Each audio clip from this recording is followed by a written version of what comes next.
Hello guys, welcome to my YouTube channel. आपका मेरे YouTube channel पर एक बार फिर से स्वागत है। तो जैसा कि एक कमेंट आया था कि पटवारी की एग्ज़ाम है तो अंतिम दिनों में हम क्या करें। तो आपको पता है कि 11 मई 2025 को पटवारी की एग्ज़ाम है। 11 मई 2025 को अभी चल रहा है अपना मार्च, अप्रैल और मई। तो बहुत कम दिन बचे हैं और ये अंतिम दिन बचे हैं। और अंतिम दिनों में हम जो करते हैं ना, हम किस प्रकार की स्ट्रेटजी फॉलो करते हैं, अंतिम दिनों में हमने क्या प्रयास करें, तो ये हमारी सिलेक्शन के लिए बड़े इम्पोर्टेंट हो जाता है। तो मेरी तरफ से मैं आपको दो चीज़ें बताऊंगा। अगर आप वो दो चीज़ें पूरी ईमानदारी से कर लोगे ना, तो आपका सिलेक्शन कोई भी नहीं रोक सकता। और वो दो चीज़ें हैं, उसमें से पहली चीज़ है रिवीजन रिवीजन, और सेकंड चीज़ है मॉक टेस्ट। तो दो मंत्र क्या हो गए? पहला मंत्र हो गया रिवीजन और दूसरा हो गया मॉक टेस्ट। जो भी पढ़ा है उसका अधिक से अधिक रिवाइज करना है। अब आप नई चीज़ों की तरफ भागने की कोशिश मत करिएगा।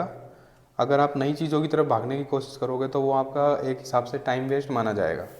तो आपने, और अगर आपने इतने समय से तैयारी कर रहे हैं और अब जाके आप नई चीज़ें ढूंढ रहे हैं, तो फिर मैं नहीं समझता कि आप सीरियस तरीके से तैयारी कर रहे थे। तो जो आपने पढ़ रखा है, आपने जो नोट्स बनाए हैं, उनको बार बार रिवाइज़ कीजिए, मल्टीपल टाइम रिवाइज़ कीजिए। और आपने अगर इससे पहले ऑनलाइन टेस्ट वगैरह दिए दे रखे थे तो वो बहुत अच्छी बात है। अगर ऑनलाइन ऑफलाइन दोनों टेस्ट दे रहे थे तो वो और भी अच्छी बात है। लेकिन अब आप जो टेस्ट दोगे, मॉक टेस्ट दोगे, वो आप ऑफलाइन टेस्ट दोगे। ऑफलाइन टेस्ट इसलिए दोगे क्योंकि जो एग्ज़ाम होने वाली है वो ऑफलाइन होने वाली है। तो अगर आप ऑफलाइन टेस्ट दोगे तो आपको जो आपकी तैयारी है वो ज़्यादा अच्छे से हो पाएगी और आपको जो अभ्यास है वो ज़्यादा अच्छे से हो पाएगा।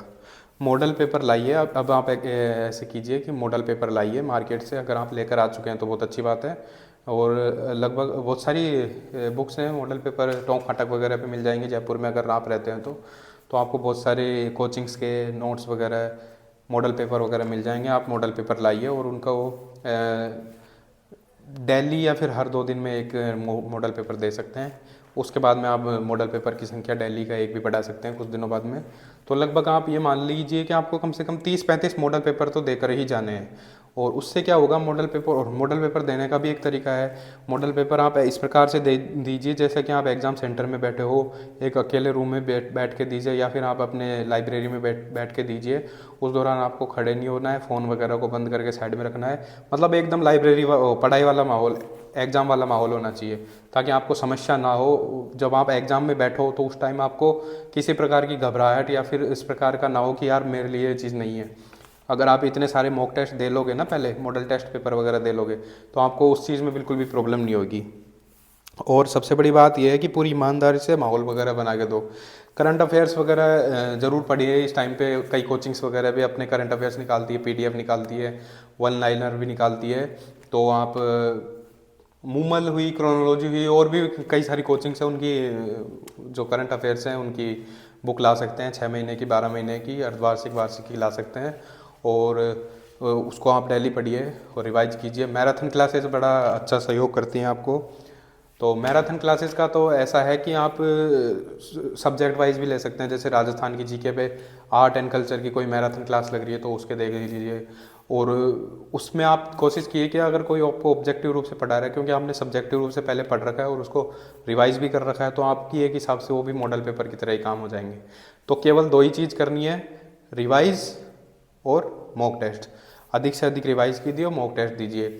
और मैं जो चीज़ अपनाता हूँ, सबसे इम्पोर्टेंट चीज़ ये है कि आपने मॉडल पेपर दिए, मान लीजिए कि राजस्थान आर्ट एंड कल्चर में आपको किसी एक टॉपिक में प्रॉब्लम आ रही है, तो आप उस टॉपिक को एक बार फिर से रिवाइज कर लीजिए।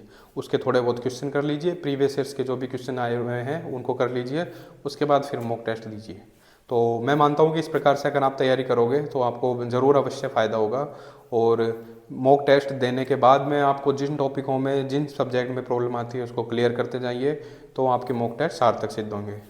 तो चलिए, आपको इसी कड़ी में बधाई देते हैं हम। और आप भावी पटवारी हो सारे के सारे, मैं ये मान के चलता हूँ। और पटवारी बनने के बाद में आप कमेंट करोगे इसी वीडियो पे कि हाँ भाई, मैं पटवारी बन चुका हूँ, तो वो बड़ा अच्छा पल होगा। और आप में से जो कोई पटवारी बनेगा, वो या फिर जो भी सक्सेस होगा, तो मैं आपका इंटरव्यू भी करूँगा अपने यूट्यूब चैनल पर, ताकि इसलिए उसका ये होगा कि आप अपने जो बात बता सको आप, ताकि अपने आपके जैसे और स्टूडेंट्स वगैरह हैं उनको फ़ायदा होगा। तो एक नई कड़ी हम चालू करेंगे आज के बाद में कि जो भी एग्ज़ाम होती है, जो भी मेरे सब्सक्राइबर्स हैं उनमें जो सक्सेस होता है तो उनको हम अपने यूट्यूब चैनल पर बुलाएंगे, और उनके जो उन्होंने किस किस प्रकार के स्ट्रगल करा था तैयारी के दौरान, क्या क्या समस्याएं आई थी, और किन किन चीज़ों से उन्होंने लड़ झगड़ के और ये सारी चीज़ कर कर के उसके बाद में सिलेक्शन लिया था, किस प्रकार की स्ट्रेटजी अपनाई थी, किस प्रकार की रणनीति अपनाई थी। तो ये सब चीज़ें हम शुरुआत करेंगे।